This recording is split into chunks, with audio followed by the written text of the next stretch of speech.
when you are in tune with that intuition, you can carve out space, you can carve out time, especially as a highly sensitive person, because our energy fluctuates. So we can't be on this constant trajectory. So being able to listen to that intuition, you're not only going to be able to kind of access what your purpose is and what you want to be doing and what lights you up and who do you want to surround yourself with, but it enables you to kind of access, like, what do I need? What does my body need? Like, what self-care do I need to put in place? Welcome to the Prime Life Project podcast, a place to help you unlock your full potential, both mentally and physically, to become the best version of you.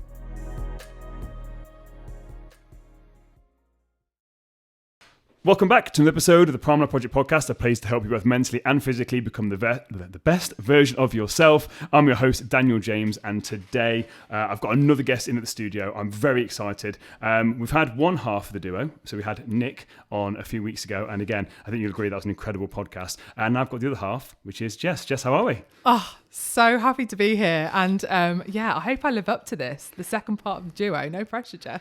I think he set it up nicely for you. So it's just like, we're going to build on it. But the thing is, I like it when, like I said, I think the third or fourth couple I've had on separately, and I think it kind of works well. Yeah. Do you only have it's like the yin and the yang, like the good cop, bad cop. Like you've both got the same outcome, which is normally a thing with couples that work together. Yeah. But you work kind of separately in how you do it. Exactly. So can you tell my audience a little bit about what you actually do? And then we're going to deep dive into this. Okay. So, I am a empowerment coach. I'm a neurolinguistic practitioner, and I am a hypnotherapist. I do a lot of emotional freedom work with mostly highly sensitive women and non-binary people. Highly sensitive people who are looking to break free from the shackles of perfectionism and burnout. Basically me 10 years ago. But that is in the case, normally like, you go through your own sort of journey and you then become the person that you wish you had back then. Yeah. Which basically what I say to people is like, I'm just trying to be me, the guy that I wish that I needed. And it's like, you go through this journey, like, what did I actually need back then? Yeah. And it allows you to actually then go back and almost like, quote unquote, save people who are going through the thing that will help them save themselves essentially, but like you're going back and being like, listen, I know exactly how you're feeling. And isn't it nice when you can say, I know you're feeling this way and that way, and they're like, how do you know? It's like, because I've been you. I have been you. And that's why again on this podcast when I say stuff, like a lot of people will be like, it's like you were talking to me. It's like, no, I'm just talking to myself. Yeah. I'm literally just imagining that I was talking to myself. Yeah. And it resonates with so many people. So 100%. How did you get into this space? Because it's an interesting, I really want to talk, go back into, especially when it's like empowerment. I think that's a massive thing. Yeah. I love the word empowerment. I think everyone should be empowered. So we're going to deep dive that. And also about being highly sensitive. That's a massive thing. And we spoke about that off air as well. And again, we covered it with Nick. But can we just talk about how you got into this space? It's quite a unique thing. Again, we said this with Nick, it's a unique thing to sort of get into. So how did you get into this space? Where do I start? Okay. Rewind back to when I went to university. I went to study psychology. I went to study psychology to understand the human mind. My dad at the time was very ill with his mental and emotional health. So he was in and out of crisis, in and out of psychiatric units, and was addicted to alcohol as well.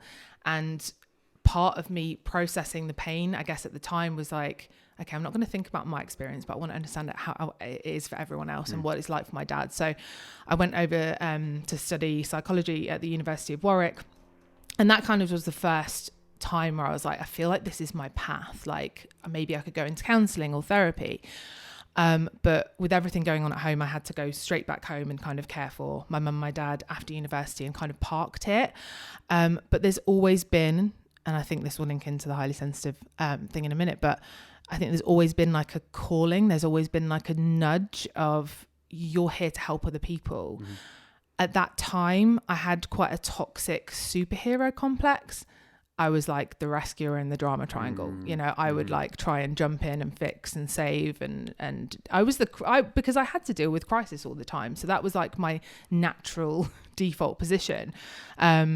So yeah, it was like I'd almost do that with that toxicity, if that makes sense. Yep. But really, ultimately, it was a mixture of having my, what some people call dark night of the soul in 2017, where everything came crashing down for me. Literally all of the weight that I've been carrying around, all of the emotion that I've been repressing,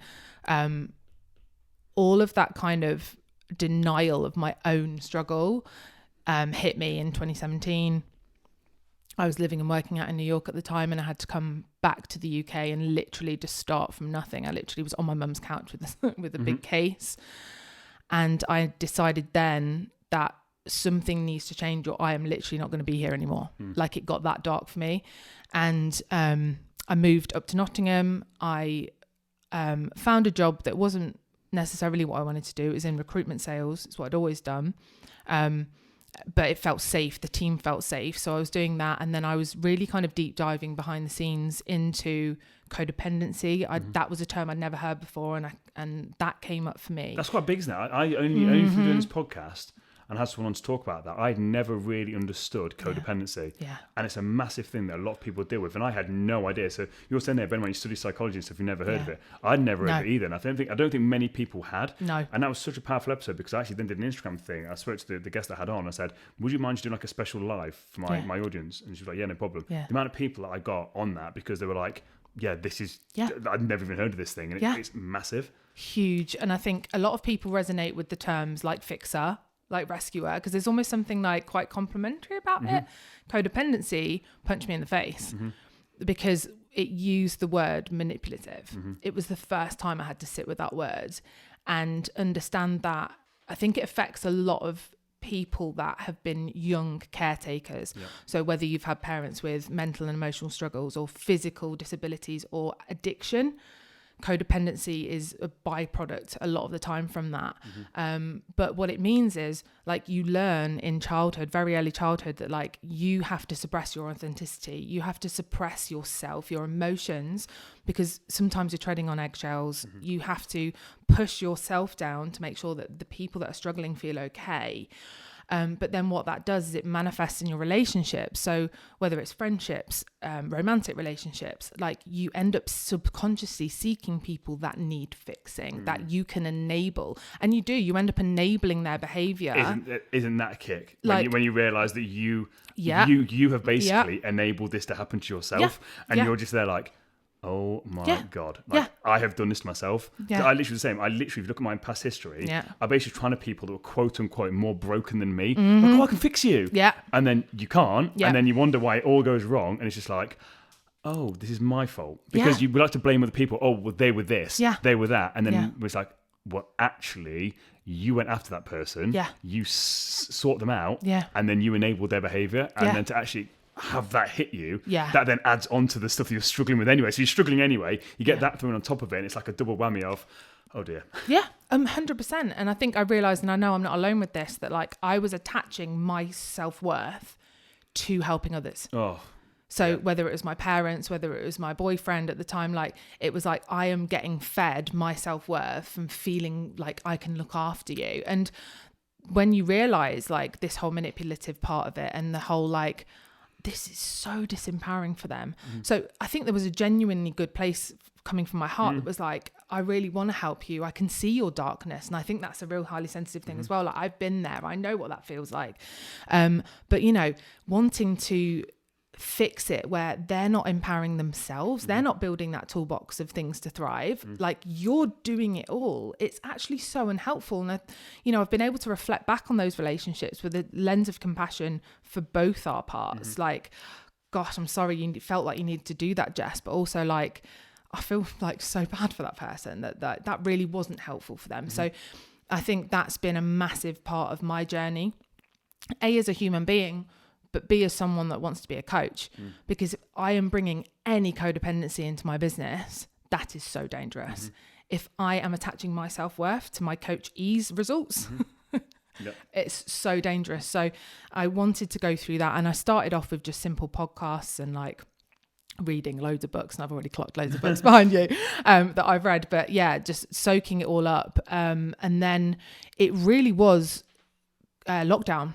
Like, and I think this happened with so many highly sensitive people and introverts, especially, that it was like, just went inwards.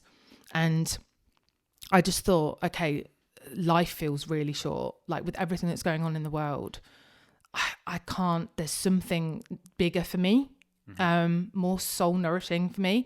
So it was when I like joined my first group programs, my first like group empowerment programs. I hired my first life coach. And yeah, simply from there, building on my stuff first. So yeah, really understanding this whole people pleasing, this codependency, this like repetitive 6-month burnout cycle. And then actually, what do I want to do with my life? Like recruitment, I'm good at, but my goodness, it does not work for me and my nervous system. But like, what could I do? Like, how can I start this business? And I actually decided there and then in lockdown that I don't think it's counselling and therapy for me. They are such powerful roles, and I have therapy, you know, but I thought there's something so incredibly powerful about holistic coaching and empowerment, and like being there, standing with someone while they do it themselves. Like not this like power dynamic that sometimes you see in therapeutic practice. It's like we are here together. I think that's becoming, you mentioned, over therapy. I think that's a key thing that puts a lot of people off, because especially when you know therapists, like I know a lot of therapists, again, like I said, definitely got its place, but nothing against, lots of very good friends. And my thing, when people come to see me, I know my limits, and when my limits are reached, you go to see a therapist. The difference is when they go see the therapist messaged me being like, this person knows a lot of stuff. It makes it so much easier for me to then deep dive into this thing, because they get it. You just can't take them as deep as I can. Cool. That's your job. Well, the thing with a lot of the therapists, again, a lot, not all of them, the guys are incredible. They've had to go through their own struggles as well. And that's the thing, like I said, with the power dynamic. Some of them come across holier than thou. They're not vulnerable, because again, that's not what they're there to do. And then the person basically feels like utter crap, opening up and pouring the soul to this person that comes across as superior when they're not. They also know they're not, but because of the red tape they've got, that's how it has to come across. So like you said, the person leaves feeling very disempowered and empty, whereas actually as a coach, you can basically be there, essentially holding their hand, but it's like, here's the path, but you have to walk it. But when you fall off, I can just pick you up, dust you off, and then put you back on again. It's a very different thing, isn't it? And that's what I'm trying to say. It's very different to therapy. Coaching is very, very different to therapy, and they work hand in hand. I don't think it's an either or kind of thing. I think for some things, especially, you need the real deep dive approach. But then also the gentle, like hand holding, like guidance as well. Yeah, absolutely. And for me, like therapy, I'm very cognitive. I know all the theory. I know, like I studied psychology. I know what's going on here. I can see this dynamic, but I would literally turn up to therapy and just be exactly what they wanted me to be. Because you know the rules, you know the game plan. I would just go along with it. I would say what they wanted to hear, and then I'd leave and go to Co-op and get a bottle of wine, and nothing had changed. Nothing had. It was like, okay, great. That's happened with my father, and that's happened with my mother, and like, okay, and now what do I do with that? It was like, I didn't know how to do with that. And also I wasn't connecting with my body. And that's why I think investing in holistic coaching, like a whole body approach, as well as training in that myself and delivering that, has really helped kind of, understand that it's not all up here. Not everything's up here. Like so much of my experience has been trapped in here. And I think allowing highly sensitive people, especially, to connect with their body, which often they've really shut down because they felt so unsafe with their sensitivity, that it's allowing them to just explore and like be curious and just to, it's just so much more powerful if people can leave sessions with tangible things that they can do when we're not together, and when our sessions finish, that it's like they're constantly developing and building on those tools, really. That's how it should be. I think the sign of a good coach is what I always say when I was doing my whole fat loss, the personal training journey with clients, is that I basically want to give you the tools that if something happens to me, you're good and you understand it. The business model should be, I do an amazing job with you, you then leave and tell all your friends how good I am, and then they come to me, rather than this case of, well, I'll give you a little bit, so you've got to keep paying me and stay with me and need me. Again, that codependency. Like that's such a dangerous game that, again, I know a lot of coaches, not necessarily in this field, but in the fitness field do. They kind of keep all the quote unquote secrets of fat loss and results to themselves, and just kind of just give the clients just enough to keep them there.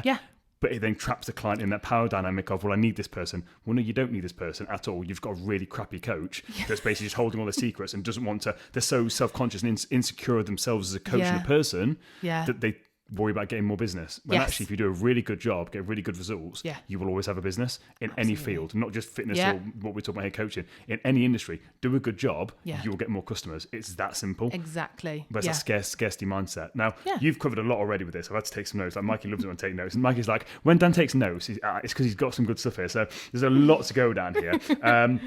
I also wanted to sort of loop back a little bit. I don't want to spend too much time here, but I think it's really important with this. I think a lot of people, especially when we had Jamie talking about alcoholism as well. I just want to quickly, very quickly loop back about your dad. How do you think that affects you? You kind of touched on it a little bit. I just want to deep dive this for people that are listening. That potentially have either gone through that with alcoholic parents or anyone younger that's listening that's going through it now with parents. What advice would you give to people in that situation now in hindsight? Like if you go back and talk to yourself in that situation with what you know now, because like I said, there's obviously a lot of stuff that potentially you did that you didn't know or were happening to you. Again, we'll talk about the repression in a second. But if you could just take yourself back or talk to someone directly right now that's either gone through that with parents when they were younger or is struggling right now, what advice would you give to younger you dealing with that situation? Because I know that's a whole podcast by itself. I'll buy some time here. Because I know that's a whole podcast by itself. But I just think with this, I think it's a really important thing. I didn't want to just go by it because to actually have someone openly talk about that as part of their journey. I just love to sort of, and where you are now, understanding that and coaching this stuff. I just want to just go there with that.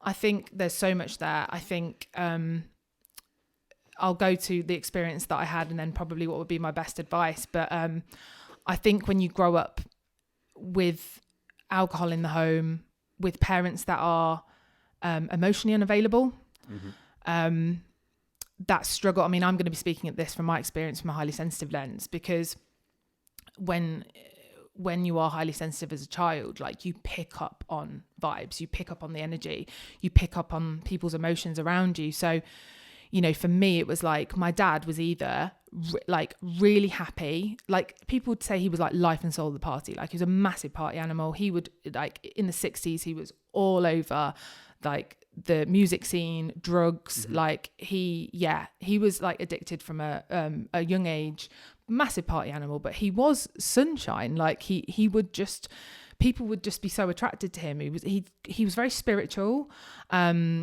just fascinating to chat to. But then in the family home, it was like one or the other, day and night.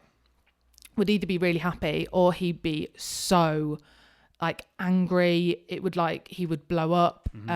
He was struggling with like bipolar disorder. He got only diagnosed much later in life, but like in the 60s it wasn't really a thing, was it? Like there wasn't really a talk on mental health, especially from men. So you got this guy that's struggling with figuring out what the hell's going on inside his own brain, and the only thing really is, well, let's just escape this reality, drugs, alcohol, all that sort of stuff, which I think a lot of people in that time frame did. And it's only now become apparent that they had ADHD or depression or bipolar or whatever it is. Like it's only now becoming apparent.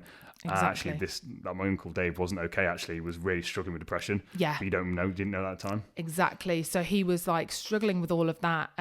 He later on like started having psychosis, and obviously the trauma of like how people were treated in crisis, you know, back then. I know it's getting a lot better now, but like how people are treated with mental health crisis. Like he did numb out. My mum numbed out.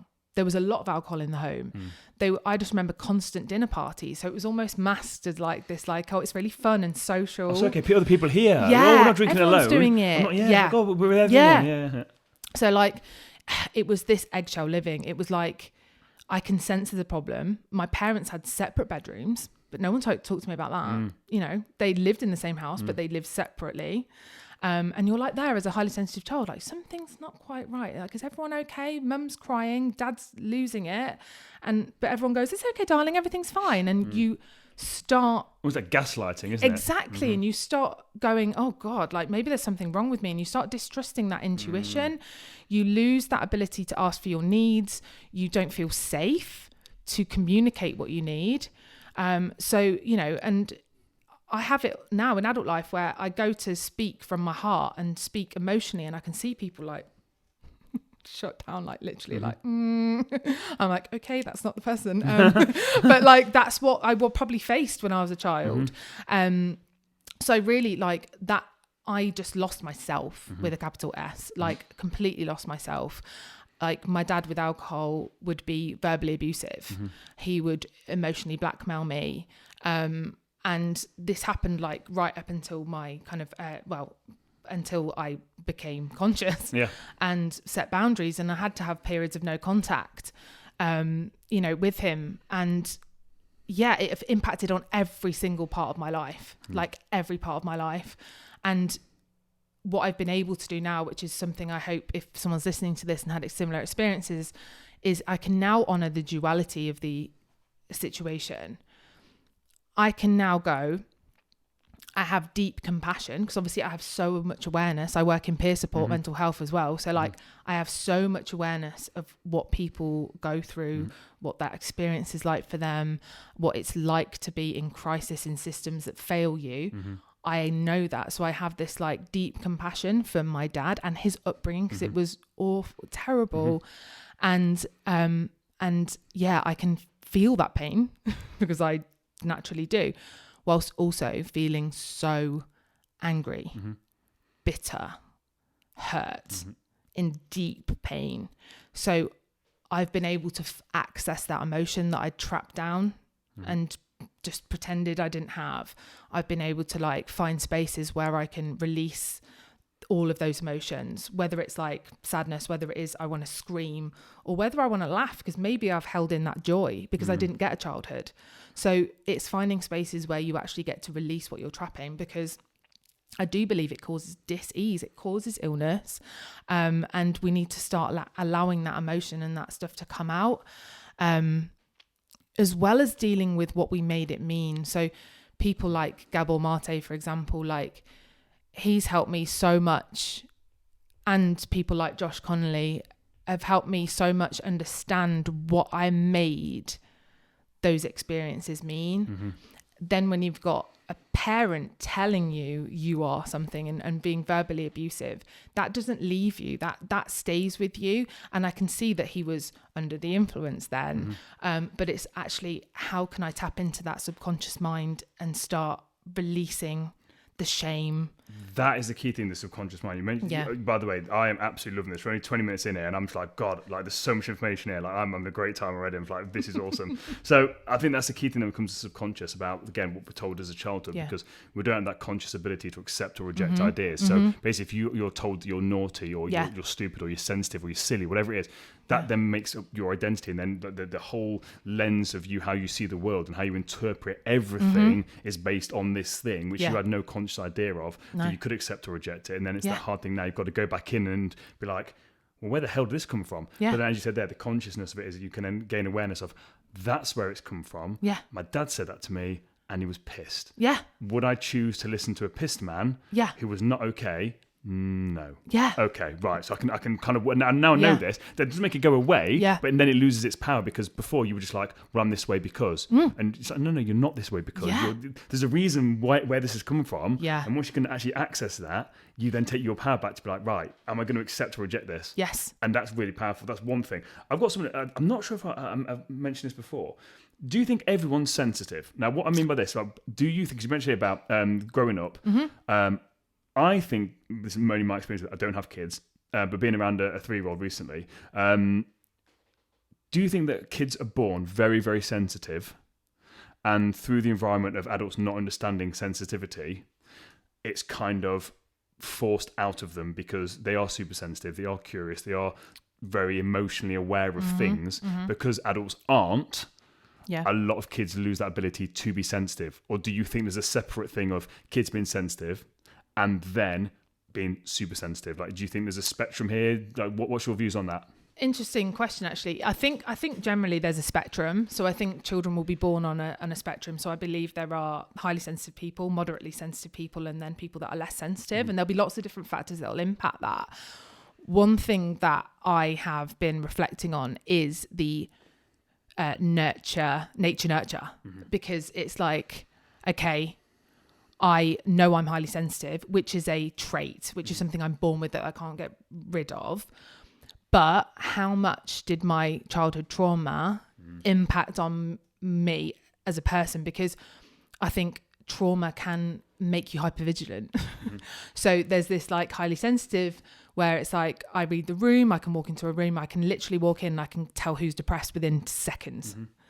And that's all I will zone in on in that room. That whole night, I'm gone. I'm like, are they okay? Oh my God, like what are they doing? Have they got anyone to talk to? Okay. But is that then because of your dad? When your dad came in, you were like, what dad am I going to get? So your dad walks in, you're looking at everything about him and you're like, can I talk to him tonight? Yeah. Do I need to sort of... But then now you're doing that same thing. But it's kind of, like I said, it is almost like a superpower in a way. But the problem is at the start, it was very negative. Yeah. And it was coming from a negative place. But now as an adult, now when you're aware of it, it can be a superpower 100%. if you can understand it. Because if you're not, it cripples you because you literally go into a room and you're like, well, this person's this. You just sat there. And it's almost like, you see it when one of the superhero movies where he just learns he's got his superpowers. Oh, is it like Superman? We can hear everyone talking and he kind of loses his mind. Yeah. Like, it's like that almost. Absolutely. Like, yeah, it's fascinating. And I think like this is why I like to be open-minded and curious about the whole thing. And I am, as much as I am known as the highly sensitive coach, I'm very conscious of labels and how I don't want to attach myself to too many labels. And I want to allow this to be an evolution. And I think,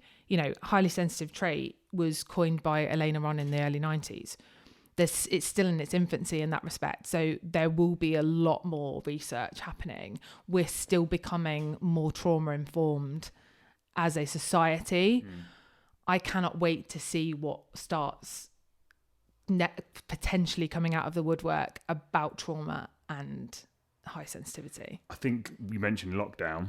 I think there's going to be a lot of stuff going on here. From people who's going to schools since then, you can see these kids are not okay. You can see it, especially when I first went back into them and they had to still wear masks. You see their eyes. And my God, like they literally, if anyone hadn't experienced it, just a mass of kids with masks on after being locked down for 2 years, they were not okay. You could see it in their eyes, like literally all of them. And it was very, very eerie to actually see that. I don't think we've seen the long-term impact of that. As you sort of said there as well, you're highly sensitive. So imagine you've been locked in a house with your dad. Do you mean? And that's the reality for a lot of these kids. And that's not what's being spoken about. It's like, okay, yes, they survived and they came out the other side, but what actually did they go through during that 2 years? And that's what I was talking about. And that's what I hear about the research of it. That's kind of sparked something in me there. I think there's going to be a lot of things coming out about that impact of that and a whole generation of kids that were exposed to a lot of things that kids shouldn't have to be in the sense of you were able to escape and go to school. You could go play with your friends. These kids couldn't. And I think, again, it makes me sad just to even think about it. And I've not even been in that situation. Honestly, I can't even imagine. And, you know, there's been times where I've gone, can I do this business? Like, can I? Do I need to get a job? And then there's been like this part that's like, no. Like, there is no better time. Like, we are so needed. Like, all of us that are doing this work are so needed because I have no idea. I can guess what's going to happen, but how that will manifest. And the thing is, it's not going to manifest the same for every child.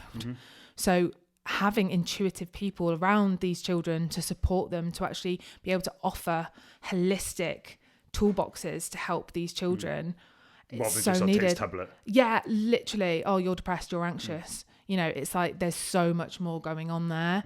So the more of us that are attuned to that and be able to really listen and make these children feel seen and heard when, like, I can't even imagine like myself in lockdown, how I was. Because it's not even just the kids now, it's adults as well. We said it before, like when we're needed. I think I was talking to a client about this the other day because she was kind of asking about why I do kind of what I do. And basically what I was saying to her was like, I'm no different to you. I'm just further along the journey. And I'm basically helping you as I'm walking forward. But as you mentioned, you've got a mentor. I've got a mentor. And it's like, my mentor's got a mentor. So it's like, you're looking at it, it's like, all it is people now can actually be like, right, well, that person's further along the journey. And these people want to help. So for me, and this person couldn't understand, it's like, but I've been you. The reason why I'm doing this is because I've been you. And I can see the path. I can see where you're at now. Let me just guide you through this. I said, I don't know it all. That's why I'm still learning. But you will never catch up with me because I'm still learning. But then I'm learning from someone else. They're learning. The whole thing is like now there's people actually there that can guide you, that, as you said, there can relate to you. They haven't lived your experience. Exactly. But they're like, I get it when you're feeling like that. And you're like, wow, I thought I was the only one that felt this. And how reassuring is that? Because I wish that someone just said to me, I understand how you're feeling. I get that. That little voice inside your head. I'd be like, what little voice? I'm like, I know what you're talking about. And they're like, what? Do you know what I mean? Like, it's one of the things where, like, I think I said before, like, me and Mikey were on the radio, and one of the first shows we did, the radio host was just like, so does everyone have this voice inside their head? And we all looked at each other and we were like, yeah. But he didn't realise, he just realised this. And that's the thing, imagine knowing that, and knowing that voice is not you. And the voice that's talking to you is your dad. Drunk, talking to you, but is it now in your voice? I know. Imagine knowing that. years ago. Yeah. And that's what I say to the kids in school. I'm trying to save you 15 years of your life. That's literally what I'm doing now. Like, don't waste 15 years of my life like I did, not knowing and being trapped. Yeah. And that's the thing. I think it's such a powerful thing. So let's link back into this when it comes to emotions. Because you mentioned here about repression. Yeah. So again, you're working with people that are high sensitive and people that are really struggling to express their emotions. Yeah. Let's just talk through that process of how you actually help people deal with that. Because again, as we know, people listening to this will be struggling with their emotions because people aren't in tune with their emotions. Again, it's still something we're probably both still working on as well. It's a continual 100%. Thing. Yeah. So again, we're not preaching from an ivory tower. But people have no idea about their emotions. Yeah. They just think they're sad or they're happy. Yeah. Like, we know that's a very surface level. What does it look like to actually try and unpick some of these emotions that have been repressed? Yeah. And then start to actually feel and connect with emotions again? How do you work with people on that? So, great question. It's really funny, actually, because, again, coming back to the term highly sensitive, it's something I wouldn't have necessarily, that wouldn't have landed with me 10 years ago because I have this really strong armor. So it's like, you know, I had a tough girl that protected me. I got an ice queen. I'd like completely pushed that away. So there'll be a lot of people that will see my work and see those words and go, oh, I like what she's saying, but no, I'm not highly sensitive. And like, I had someone recently that I was chatting to and stuff, and she was saying all this stuff that really resonated with my experience. And she was like, but shit, I could work with you, but the thing is, I'm not highly sensitive.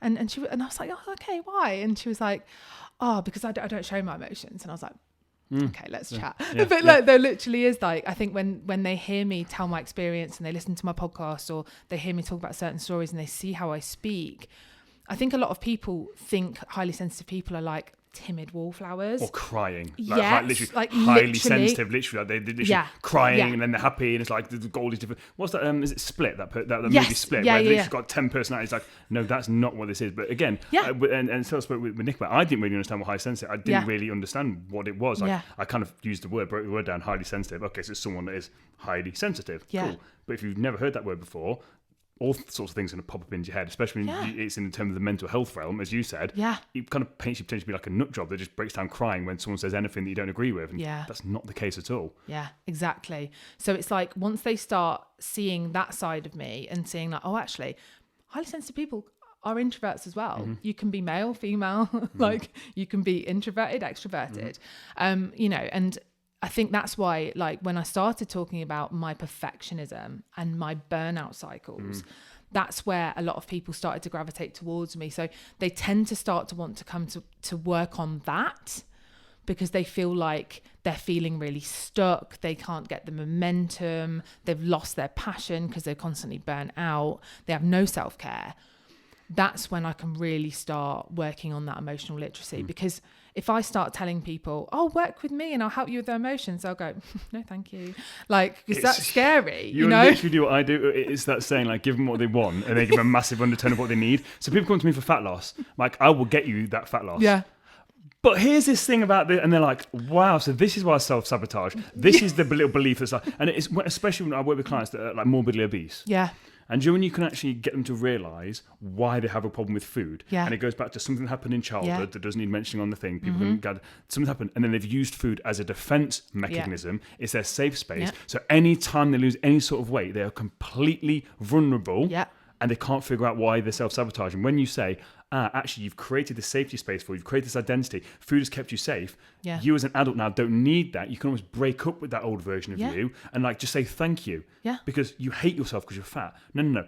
Being fat has saved your life. Yeah. Yeah. Like, because you were in a space as a kid you couldn't understand. Yeah. You use food as comfort. Yes, you've kind of taken it too far and you're now morbidly obese. Yeah. But actually, that saved your life. Yeah. So say thank you to that, but then you have to let it go. Yeah. And the amount of weight that some of my clients have dropped, like over 120 pounds, one of the clients, it's massive. You completely change someone's life by making them aware of, this is the thing. Yeah. This is it. Yeah. Then you can kind of let it go. Absolutely. And it's so powerful because people don't realise that. So I love that you do the same thing. It's like, oh, you can work on this perfectionism. Yeah. Oh, you can work on this stuff.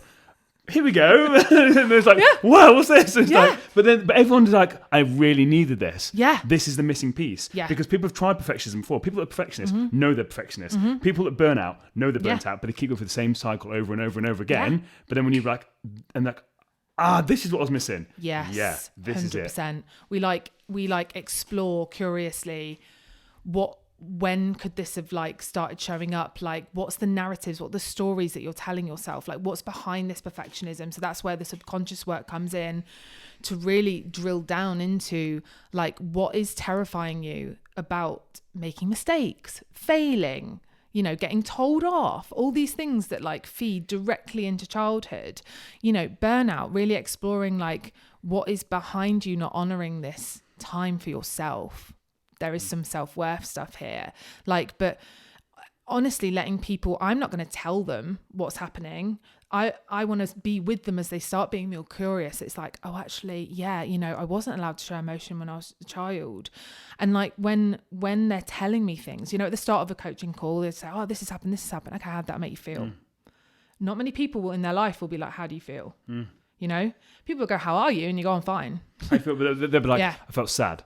Let's go. Can you tell me a bit more about that? Because like I said, sad is a surface level. And a lot of people say they feel sad, especially when it comes to being depressed. Like, well, how do you feel? Oh, just low. I mean, that's really like surface level stuff. Like there's so many levels there, and the more you get to actually what is that emotion you're feeling, because then you can do something about it. You can like, actually, I'm feeling this. I'm feeling very let down, betrayed. Like, oh, well, what's betrayed you? Bam. Then you go down that sort of rabbit hole. But just have like, I'm just sad. Okay. Yeah, you are. But let's go deeper. Why? Yeah, absolutely. There is like we love an emotions wheel. I've used that for Mikey. Yeah, emotions wheels are incredible. But no, it's really helped me. Yeah, like because I'm on this journey as well. I'm literally. You don't realise it's like I'm feeling a bit sad. I'm like, am I feeling sad? And like, I put it on my phone. I literally just get it out. It's like, oh, that's how I'm feeling. Exactly. Yeah. But again, with clients, it's like so for me, understanding emotions wheel and then unmet needs. Yeah, that was two of the biggest things. I was like, oh.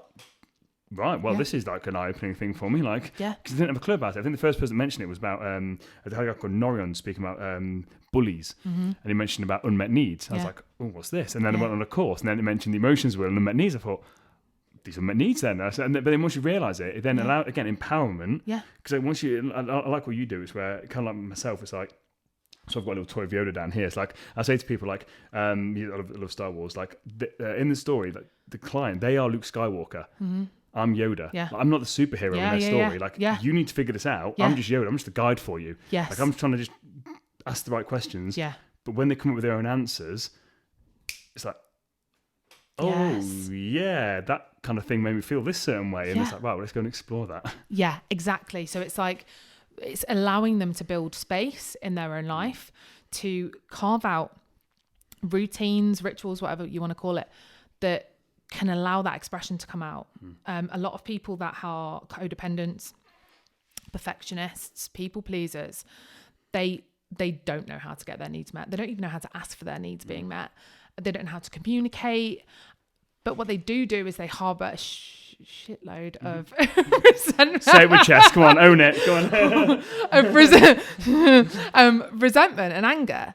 So it's like, and this is really prevalent with women because in the same way that maybe men aren't allowed to be sad, women aren't allowed to be angry. Women haven't been allowed to express anger. It's like, that's not how women behave, you know? And it's like the toxic masculinity, but different, isn't it? That just popped in my head because toxic masculinity, but then you've got toxic femininity. I guess of that is that when a woman shows that, well, she's a bitch. Look at her. Look at her. Who does she think she is? It's like the same sort of thing, isn't it? It just popped into my head then. Like, you've got the toxic masculinity as a man being a man and showing his emotions. That's like pretty toxic. But then a woman showing anger, who does she think she is? She's a psycho. She's crazy bitch. That's the one, psycho. She's a psycho. And my ex is a psycho. Why was she a psycho? What did you do to cause her to be like that? And it's the same way that, you know, someone might turn around to a male and be like, oh, you're too sensitive, you know, man up. And it's like, we've gotten so used to, through, you know, generational conditioning, the patriarchy, so many different things, we've just trapped it in, and we haven't got any safe space to release it. And then if in your home, in your family home, in you and your partner's home, in your own home, if you haven't got a space, or you feel like you can't ask for that space of like, I need to just scream, like I need to go off and scream into a pillow or rage on a page, which is a Gabby Bernstein technique, which is amazing, where you literally just... Sounds like an album. Is it? No, doesn't it? Page, literally. Coming soon. Yeah, but literally you get everything out, and you can burn it, you can rip it up, but like you literally say everything, all the darkness, like get all that darkness out. How do you start it? So let's talk about that, because that's a technique someone might need that. So talk to me about that. So how does someone... Because we talk about this with Mikey, about the creative writing, but it's really easy to send people, right, just start writing stuff, but people kind of need cues. Like, so how would you get someone to start that off? So first of all, get on YouTube and type in bilateral music. There is loads of it. There's like hours and hours worth. Bilateral music is designed, it's a certain frequency that actually helps with like PTSD, with anxiety, with depression. Put bilateral music on in the background, get your journal, get a piece of paper, whatever. And for 20 minutes, you can set a timer. For 20 minutes, journal out that emotion, that rage, that anger. Just let it all flow. You don't have to do it for the full 20 minutes if you don't need it, but just let it all come out. No one has to ever see it. You could, like I say, you can burn it and you can rip it up. Because I think that's something people are really scared of, that someone's going to see this and I'm going to hurt someone. So it's like, just literally let it all out.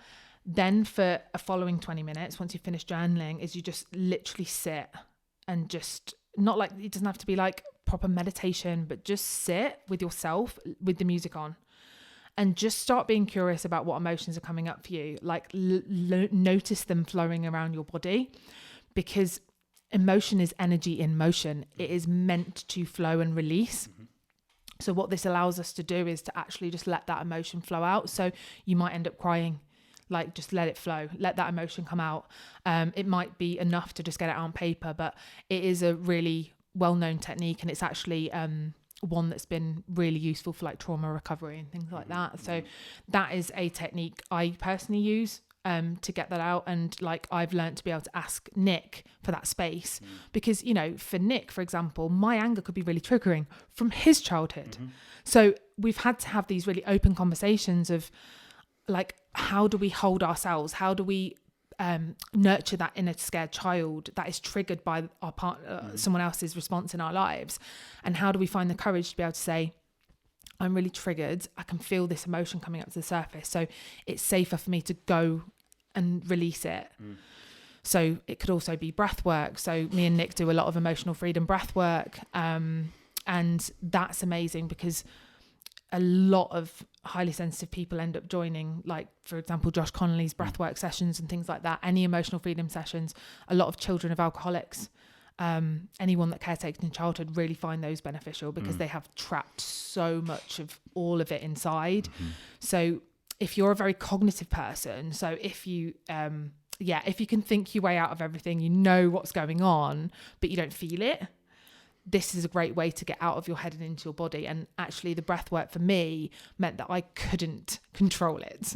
Like I was convulsing, like screaming, crying, laughing, like everything that was trapped inside of me was coming out. Breathwork's nuts, in it when you do it properly. Like Craig Seaton was on a guest on the podcast. Like I went to one of his things, and I've never experienced anything like it in my life. It's until you've actually been there and done it properly. It's just absolutely surreal. Like you don't even know what you're doing. It's like you said, you know you're doing it, but you don't know what you're doing. It's like, it's like your body's betraying you, but it's not. It's releasing, and it's just a bit bizarre. Yeah, it really is. It's like the biggest, amazing legal high in the world. But isn't it a breath work? Like, honestly, when you're actually breathing and like just actually getting that yourself into that state. That's what I like about meditation. Like when I meditate, the feeling I get, like I used to smoke weed a long time ago in America. But it's like you're high. It's like you're on another planet. Like the only way I can describe it is literally, that's what I got on my tattoo of the person meditating, and then goes into the universe. So it's like literally I love that. It's like you're on another planet. Like you are not. You realize that you are this conscious, infinite being of consciousness. And then until you've experienced it, people think you're nuts when you talk about it, but it helps you realize, wow, okay, like there's other bigger things out there. I had something to talk about with the writing, just to quickly go back to that. When you're writing out the emotions, do you have to finish it in a certain way? No. Like, because this isn't like me, I've listened to that right then, because I do it slightly differently. When I'm feeling a certain way with stuff, I'll journal it out, not how you've mentioned it. I just kind of free write, not necessarily based on how I'm feeling, but that's a good thing to do. I just kind of just write, guess how I'm feeling, but the situation. And then it kind of gets to how I'm feeling, rather than specifically going like, how am I feeling? Emotion wheel, then go. I'm a bit like, I feel like this, and then go. But then I like to I'm not sure what the technique's called. I saw it on a guy on YouTube, Instagram. This way it says when he's really, really good about just shaking.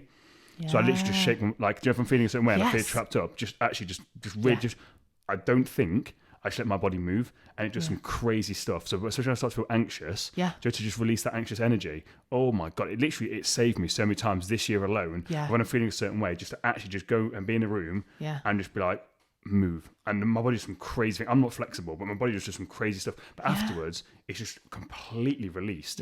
And again, if only people knew that there's these techniques with these emotions. But then the most important thing that I liked about what we said there was then actually afterwards just sit with that. Because again, the last thing you want to do is just be like, oh, don't like this, let's get rid of it. Because that then also isn't beneficial. So you're just like, oh, I don't like this, how I'm feeling. I'm just going to journal it out. Yes. But then all you're doing is just suppressing it. Like you're now consciously like, I don't want to feel this is negative. Well, no, it's not negative. Feelings aren't negative, they're neutral. You're attaching something. So then just sit with it afterwards. I like that. I've never heard that before. That's actually really interesting. Yeah, it's so powerful, because a lot of the work I do with clients with emotional work is like just learning to check in. Like it's like a daily check-in, like multiple times, but just what's going on in my body? Like, what is my body saying? You know, especially like, I used to get so sick of people going, just listen to your gut. Like, I was so disconnected from my body, from trauma and like cutting off as a highly sensitive person. I couldn't hear that. It was just screaming at me like, run. So like, especially like with me, so I used to use sex as one of my vices to feel things. That was my thing. If you've used your body in that negative way and you're saying, connect with your body, that's not a good place you want to be, because you've got a horrendous relationship with your body in the first place. Oh, just listen to your body. Well, no, because if I listen to my body, I'm probably going to shag something. So that's not really what I want to be doing. Like, that's not okay. Like, I need to figure out what is causing me to do this thing. Like, and that, again, it's really bizarre when you say it, because again, yes, but this again, when we see this on social media, because yes, what people are saying is correct, but unless you can do it. Unless you can do it, and there's a deeper understanding. So listen to your gut. That's great, but how do you actually do that? And do you mean there's a process to that? And that's where, again, now it's bizarre. I think you may find the same thing. The more I go down this journey, the more I really start to understand this space, universe, energy, blah, blah, blah, etc., etc. You then actually see these quotes that people put up on Instagram, but you actually understand them. And you realise that the person that posted them didn't actually understand them. And it's just blind. You see all these things, and it's like, yes. What you've kind of wrote in the caption doesn't really mean that. So we're like, feel your gut. Okay. Yes. But how? So how do people then do that? Like, yes, the breath work. But is that the first stage, would you say? So if someone's really disconnected, would you say, is that the first thing you get them to do? Just check in by breathing, or what does that check-in look like? Because we talked about checking in. What does that look like? So literally, there's so many different ways, but just even carving out time just to sit, close down your eyes.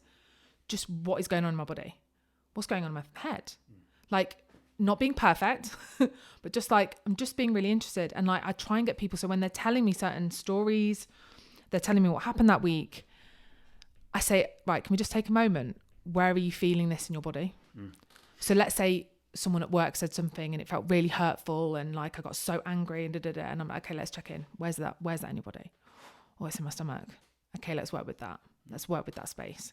And we do what like Gabor calls like compassionate inquiry, where we really go deeper into that part of our body, like connect to that inner child. What does that inner child want to say? Like, what's really going on? Because, you know, the body does keep the score, and dependent on what we're experiencing, what we might have experienced in the past, you know, often the experience and the reaction to the now, nothing to do with the now. It's actually an old somatic response that we've stored.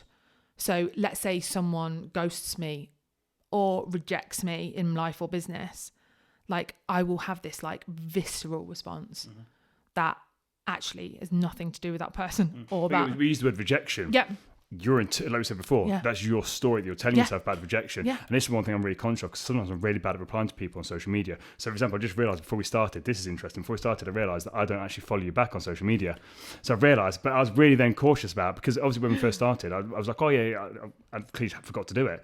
And then when you message her, I message back, like, I've not followed her back. Then in my head, I then create a story about what she's going to think of me before she's met me, if I then follow her before. Honestly. But isn't that interesting? I thought, I'm going to wait till she's met me, and then I'm going to follow her, and then I'm going to say to her off air, oh, by the way, I forgot to follow you. But isn't it funny about this? So it's how we interpret these things. So someone doesn't message back on Instagram, they've rejected me, they hate me. What's this? But actually, people are busy with our lives. And so then, like you said, and this is, I love the fact you brought this up again with Nick as well, because this is a big thing for me in friendships. Like now, when I've got my friendship like with Mikey, for example, like, me and Mikey have had really honest, open conversations about some stuff. Me and Mikey have never had an argument once about anything. Even when he's done some stuff once, I'm never going to live down. The long-time listeners know what I'm talking about. Where something happened, but again, we just had a real open conversation about it. I didn't make him feel worse. It was completely neutral. Yeah. Got resolved. Never happened again. Yeah. Whenever Mikey's like, "Oh, I've got this issue," we have a chat about it. Same with me. It's such an open thing. Again, Katie's not here. Same situation. Yes. And people can't understand the dynamic. It's like, actually, when you get on that friendship level where it's like, how you talk to me makes me feel this way. Yeah. But again, they've not made me feel that way. I've made myself feel that way. Yes. But again, as a partner in a relationship, like especially right now, if we're talking, you say something, you haven't triggered me. No. I've triggered myself. Yeah. But then if I'm blaming you, you've triggered me. And you have no clue about this. Yeah. You're going to feel worse and think you're a terrible partner. When actually I've triggered myself. Yeah. No one can make me feel anything. Yeah. But when, again, people don't like to hear that. No. Because they like to hear, like, oh, it's my partner's fault. My partner, they were this, they were that. Yeah, they may have been. Yeah. But how disempowering is that? That all of your partners happen to be the exact same thing and you're their Mr. Perfect. Well, no, you're not Mr. Perfect. Yeah. And that was a hard thing for me to realise with a lot of past relationships. Yes, they may have been X, Y, and Z, but actually I played a really strong part in that. Yeah. But I didn't know. Yeah. And this is also, I think, you mentioned this a few times about coming to a place of compassion with yourself about this because you've probably done it, I've done it in past relationships or in situations or in friendships. Yeah. You didn't know what you know now and how you reacted was completely the wrong thing to do. Yeah. But you don't know any better. And then but so I just wanted to tap into this again. We're kind of going around the same thing because it's just really, really good. I really want to stay on this thing here about being interested in this. So how do you then go about this when you're talking to a partner or you're trying to do this sort of work with stuff and these stories that we're constructing? Yeah.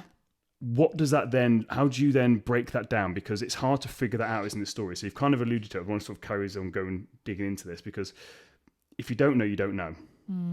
So how do you know that what's been going on? Because people love the word. I think that's why I interrupted you originally. I didn't mean to interrupt you. No, it's fine. But the word trigger. Yeah. The word trigger, because so many people use that word nowadays and it really triggers me that people use it. Yeah. So how do people actually know that they are being triggered? Yeah. And then once they've realised, okay, so now I'm consciously aware that you've said something, I now feel a certain way. What does it look like then to do that work to figure out what that is? Great question. I love it. Nick and I actually do something in our peer support training called Stress Head. But I'll try and describe it. But so we have like this external experience, trigger, activation. I like to call it activation, whatever that looks like, which will likely provoke thoughts, which will then likely enable a physiological reaction and an emotion, which will then likely lead on to a behaviour. So let's say, for example, someone rejects us. I think, well, I'm not good enough. I then feel like deep shame and I feel it in my gut and I'm sweating and all that kind of stuff. So then what I do is I react and I'm an ice queen and I reject someone else and I push that onto someone else. So what the work I try and do with people is to understand, break this down on what this kind of looks like for you in your cycle, because everyone's going to be so different. Like, what are our main triggers? What really, like, anyone like ghosting, for example, coming back to that and rejection, obviously that my dad did leave us, so like that's going to really trigger that part of me. But this is where I think becoming more self-aware in terms of your thoughts. So I know a lot of people are getting, better at kind of understanding, okay, these thoughts come up a lot for me. So journaling might help with that. Just sitting with, okay, what thoughts are coming up for me? But again, coming back to that emotions wheel, what emotions are coming up for me? What am I feeling in my body? Where does it show up? Like Brené Brown talks about her shame, for example, shows up in her armpit. She gets like a tingly armpit. Like mine is always in my stomach. I know a lot of people feel it in their chest and in their heart. I feel certain triggers in my neck. Like I just get the stiffest neck. So no one can tell us this. No coach, no therapist can tell us this. We have to build time to just start becoming aware. So it's not to eradicate our triggers, okay? It's like when we think about trauma responses and trauma being, micro to big trauma, we all have trauma. This will show up our lives in so many different ways. It will manifest in so many different ways. It will come out of the woodwork when you think you've done all the work. You're like, what the hell? There's still going to be times where we're unconscious. So it's about how do you find circuit breakers throughout this process? So it might be that you get triggered and then you kind of feel the physiological bit first. And you're like, I get this like rush, like my stomach's literally clenched and I'll get this rush throughout my body. I might notice that first and be like, ooh, okay, what's happened there then? And then I might start journaling what I'm thinking and like what emotions are coming up for me. It might be that you catch the thought first. It might be that through your journaling, the same thoughts are coming up, because we know that they're repeated, aren't they? Thoughts are like, 90% of our thoughts are recycled. So we might start noticing patterns of thoughts. It might be that we catch the emotion first. It might be that we are lucky enough to have a, relationship with someone who goes, what are you feeling? And we can go, really resentful. That person got the job and I didn't. Like, it might be at that point. So it's all about like, how do we build routine and small habits to allow that time just become aware of the whole thing. That's why I wanted to be a holistic coach. I've done a lot of mind stuff, but it's like understanding the whole experience, because triggers aren't just here, they're very much in here. And like I say, that understanding where that shows up. If your stomach is screaming and you're chatting to someone that really probably isn't that good for you, or a friendship that maybe you need to let go of, and your stomach's going, you won't act on it if you don't know it's a thing. So it's about like, how can you really start like, and this is the superpower as a highly sensitive person.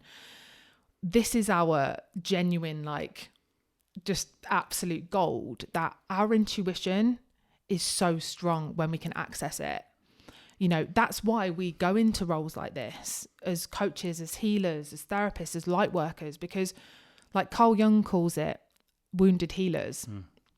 Often highly sensitive people have been in the darkness, so they know how that feels. So when they've started to become enlightened and started to integrate the light and dark, they then want to then go and spread that light in the world. That is what highly sensitive people are here to do. So it's like, we can't do it if we're living unconsciously, if we're trapping our emotion down, if we're not willing to face the dark, like all of it, and integrate it all. That's so disempowering for us. So it's like, how do we start finding these amazing routines and rituals and spaces that allow us to start really accessing that superpower? There's again a lot there, so I'm trying to unpack this, because there's a lot there. And again, I just want to let you sort of flow. I was very aware that I interrupted you when you were in your flow state before, but I'm glad I did, because the triggers thing, like as soon as you said it, I was like, I just want to pick up on that, because people hear that and straight away people are like, oh, everyone's triggered nowadays. And yeah, they are, but they don't realise that they are, and it's a bit of a buzzword. So I'm glad we went down that rabbit hole. So for me, I think the biggest thing you mentioned there was about the sort of circuit breaker. That's a really cool thing. So like the fact that these thoughts, these feelings, and then you could take action. And in relationships, it's so subconscious and automatic that you don't realize you're doing the same thing over and over again. And so like we mentioned there, like it originally all starts with the thought. The problem is if you're not aware of your thoughts, or it happens so quickly, because sometimes, like I said, the body keeps score. You've thought something so many times that actually it's such a split second, you'll never catch that thought. The body will then just react because it knows, this is coming. Don't worry, brain, I've got this. But if you could pick that up, it actually then allows you to then sit with it and sort of do something with that. I think that's really, really powerful. And again, we talk about when it comes to food, like the trigger could be that you're feeling sad, and then you go and get a pizza as the action. The reward you want is basically to feel loved and blah, blah, blah. And basically you can catch yourself throughout at any point in that, even if you catch yourself at the part before you start to feel the guilt, because after that you then feel guilty, which then becomes another trigger. If you catch yourself there, awesome, because you then became aware. The next time if you catch yourself 10 slices into that pizza, awesome. Like and the next time, just when you're about to order it, whatever it is, each time you just get a little bit better, a little bit better, a little bit better. Like there's no such thing as perfection. Exactly. You're going to get better the more you learn it, which is a massive key thing. You then hit on something else, which it's completely gone out of my brain. I can't remember what the hell it was. Oh, God. You hit on something golden then as well. Don't worry, take a moment. My brain. This is why, because I literally did a podcast the other day and the guy said I spoke too quickly. And the reason why I talk quickly is because I've got a really bad short-term memory. So that's why I talk quickly to get things out there. That was it, energy. So I've done this on another podcast as well, where I believe that every single person has this intuition, because we are energy beings. Yes. And essentially all this is when you're getting this intuition, again, highly sensitive people get it stronger and it's easier to unblock it than the normal person. But we all have that. We can all go into a room and sense people's energy. We all know that. We all get butterflies in our stomach. We all get these things. We've all experienced them. But we don't know what they are. So the reason I wanted to bring that up is because a lot of people, when they hear you say these things, they'll be a bit like, well, that's a bit woo-woo and crazy. It's like, no, everyone has experienced these intuition things. You may not just be as in tune as a highly sensitive person where it literally hits your entire body and you're like, wow, what the hell was that, like a train? But you will have been in a situation where you go in and instantly you know that someone's mad or sad or upset. That is the energy you're picking up. We've all had that feel, that gut feeling. You go, got the gut feeling about someone and you just ignore it. The more you ignore it, the more it gets softer and softer and softer. But if you actually then listen to that, explore that, it gets louder. The louder it gets, the more in tune you are with your body. And then that's how the whole sort of thing works. But again, we're not taught any of this stuff.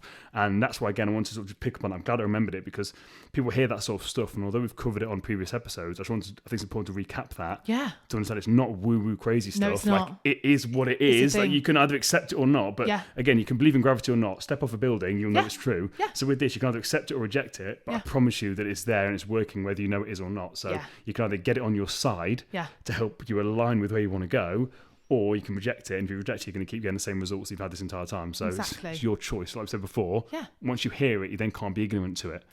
And that's the thing, a lot of people are ignorant through no fault of their own, but once you hear this information, you then can't say you didn't know because we've just told you. Does that make sense? Yeah, it does, totally. I mean, the gut is the second brain, isn't it? So when we can start to hear that, you're absolutely right. Like, everyone will have a certain ability to access their intuition. But I just think, like, when we can start to peel back the layers, like, all of us will have protective layers from our experiences. We just do. A lot of us are seeking external validation, even if you're not even realizing it.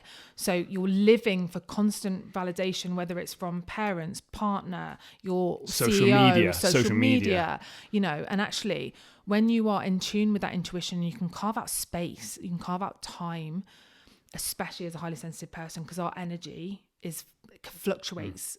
So we can't be on this constant trajectory. So being able to listen to that intuition, you're not only going to be able to kind of access what your purpose is and what you want to be doing and what lights you up and who do you want to surround yourself with, but it enables you to kind of access, like, what do I need? What does my body need? Like, what self-care do I need to put in place? So it's there for everyone, but it means we can start taking, like, aligned action. Because I think so many of us, we think we want change. We're like, I want to be someone different. I want to start this journey of growth. But they don't actually know what their why is. They don't know what the values are. They don't know, like, why they're doing it. It's just maybe because the person on social media that they like is doing it. And then you get to and then you're on this journey and you're like, well, this feels just as disillusioned just like the other one. And it's like, it just allows everything to just feel more aligned. And yes, obviously I'm going to say, like, soul's purpose, because that I am quite spiritual. That's been part of my journey as a highly sensitive person, but it literally means just that you can take forward momentum. You can take steps that are actually going to make you light up, that are going to make you feel fulfilled.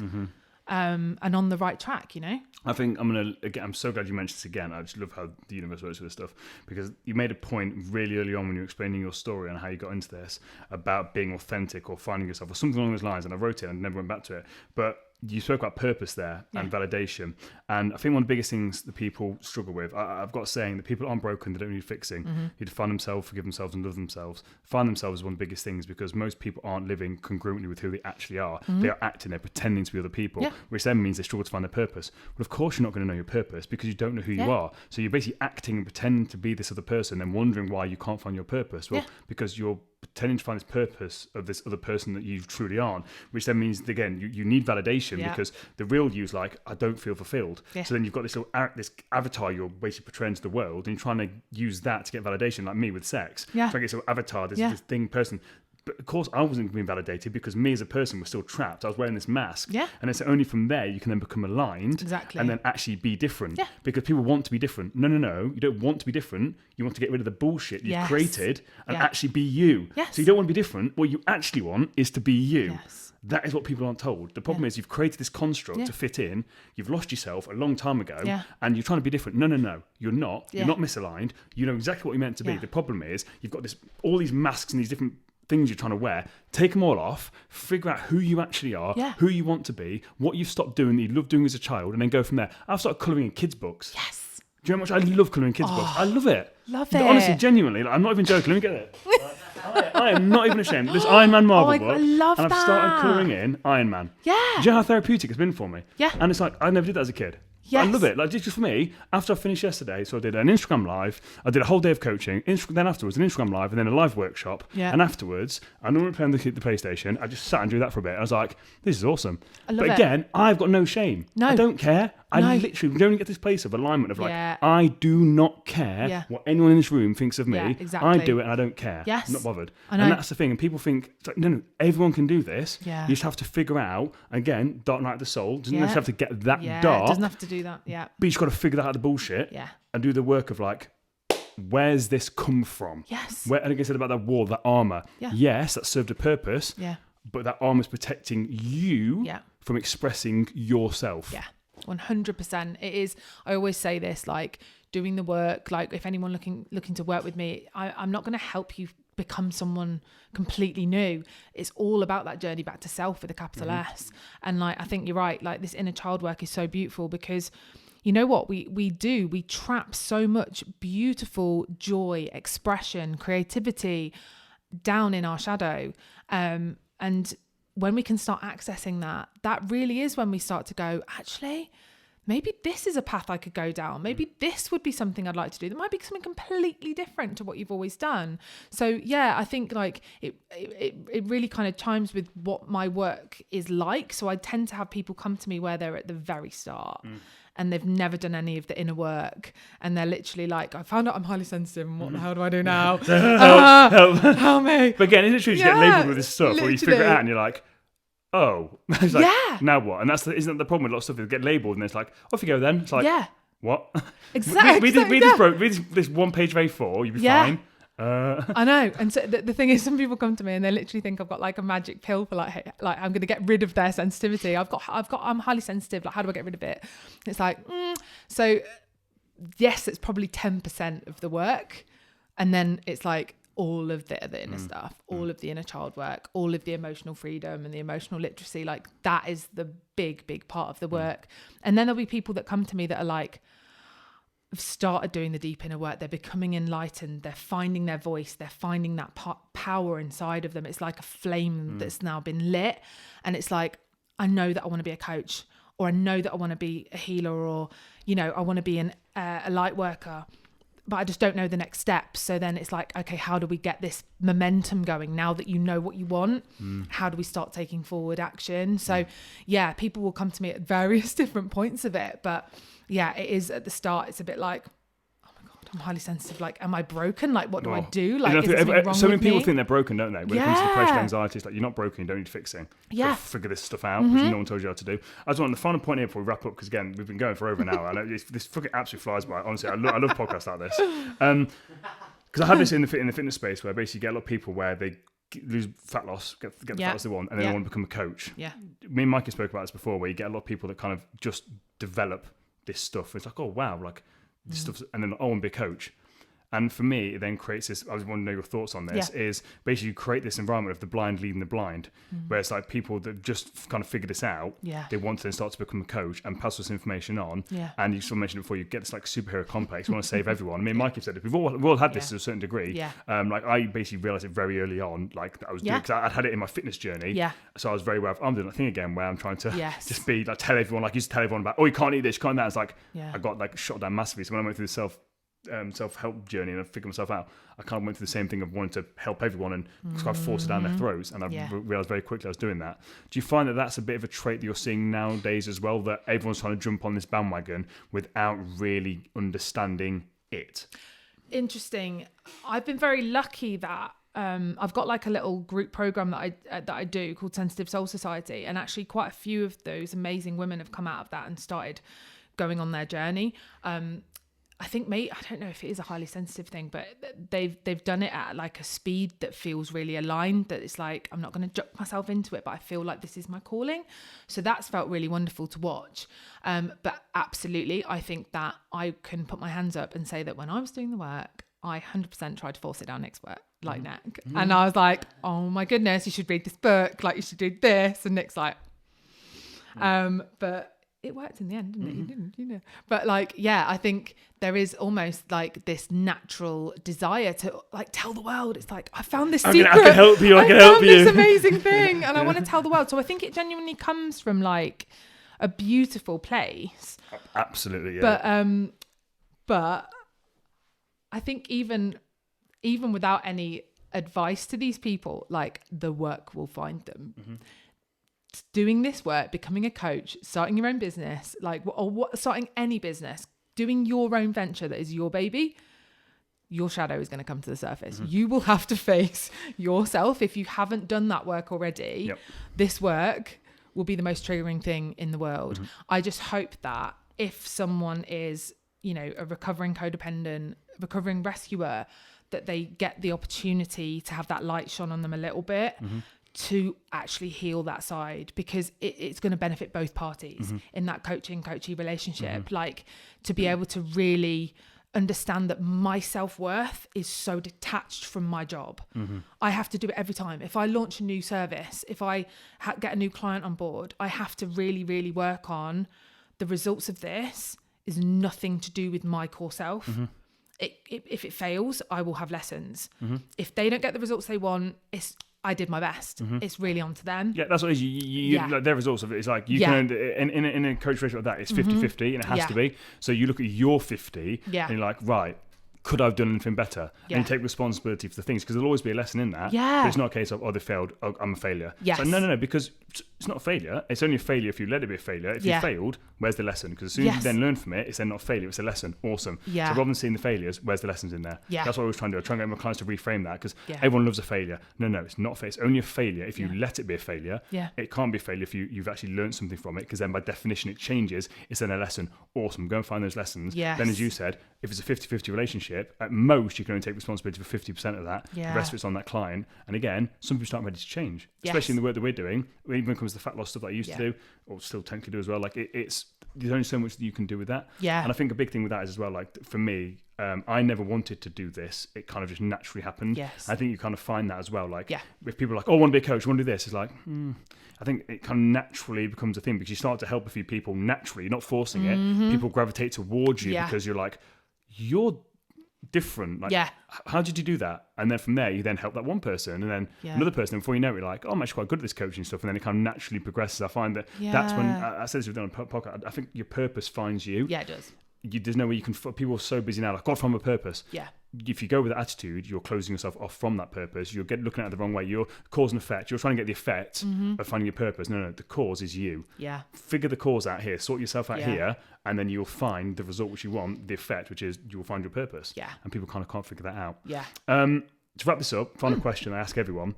I'm going to slightly tailor it to you specifically. What advice that we haven't spoken about already, what advice would you give to someone right now that feels a little bit stuck and out of control with their life, finding out that they are very highly sensitive?